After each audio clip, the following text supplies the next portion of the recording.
Bangladesh national টিমের যে ফুটবলাররা, নারী দলের ফুটবলাররা, তাদেরকে আসলে দেখতে বা তাদেরকে উৎসাহিত করতে অনেকেই ছুটে এসছেন রাজধানীর হাতিরঝিলের এমফি থিয়েটারে।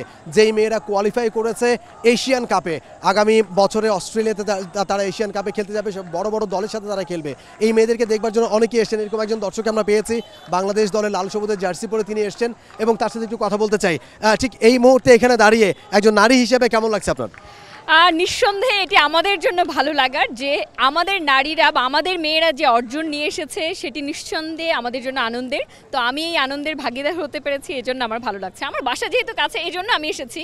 তবে আমার মনে হয় যে আমরা যে আজকের যে আয়োজন করেছি, এই আয়োজন আরও বৃহৎ পরিসরে হওয়া দরকার। আমাদের মেয়েরা এত বড় অর্জন আমাদের দিয়েছে, তাদের অনুপ্রাণিত করবার জন্য আমাদের আয়োজনটা আরও বড় হতে পারে, তাদেরকে অনুপ্রাণিত। এখানে আমি আসতে চাচ্ছিলাম যে আজকের যে সংবর্ধনা আয়োজনটা আপনি দেখলেন, সেটা দেখে কতটা মন ভরেছে, কথাটা জিজ্ঞেস করতে চাচ্ছিলাম আপনাকে। জাস্ট না, এটা বলি যে আমি এখানে সামিল হতে পেরেছি, এজন্য মন ভরেছে। তবে আমাদের এই আয়োজন আরও তারা প্রত্যাশা করে, তারা যে অর্জন আমাদেরকে দিয়েছে তারা এর চেয়ে বেশি কিছু প্রত্যাশা করে। সেটা কেমন হলে মনে হতো আপনার কাছে? আপনি দেখেন যে আমাদের মেয়েরা যেই জায়গা থেকে, যেই সমস্যায় জর্জরিত একটা নারী ফুটবল দল, তারা এই জায়গা পর্যন্ত এসেছে। তা আমরা বিগত সময় দেখেছি যে সাব চ্যাম্পিয়নশিপের আগে কিভাবে তারা তাদের বেতন বা অন্যান্য সুবিধাগুলো না পেয়েও কিন্তু তারা খেলেছে, এবং এখন এই পর্যায়েও আমরা চাই তাদের জায়গাটা আরও একটু উন্নত হোক এবং এই সংবর্ধনা এটা আরও বড় পরিসরে হোক। বাংলাদেশের যারা ফুটবল প্রেমী তারা যেন সবাই সেই আনন্দে সামিল হতে পারে। Thank you so much.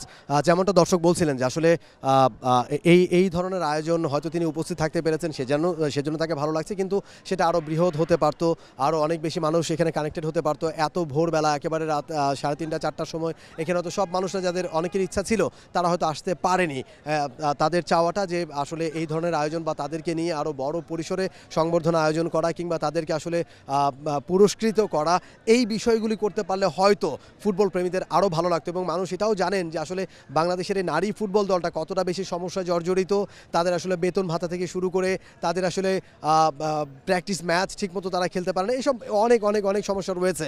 এবং সেই সমস্যাগুলোকে তারা দূরে ঠেলে তারা শুধু ফুটবলেই ফোকাসড ছিলেন এবং তারা আসলে এশিয়ান কাপে কোয়ালিফাই করে তারা প্রমাণ করেছেন যে তারা আসলে সমস্যাকে সমস্যা মনে করেননি। তারা ফুটবলটা খেলার চেষ্টা করেছেন, ফুটবল খেলেছেন, বাংলাদেশকে সাফল্য এনে দিয়েছেন এবং এখন বাংলাদেশ এশিয়ার মঞ্চে প্রতিনিধিত্ব করবে, বড় বড় দলগুলোর সাথে খেলবে।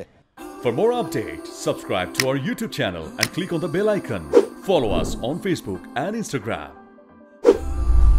Download T-Sports app to enjoy exciting games and highlights. Visit tsports.com.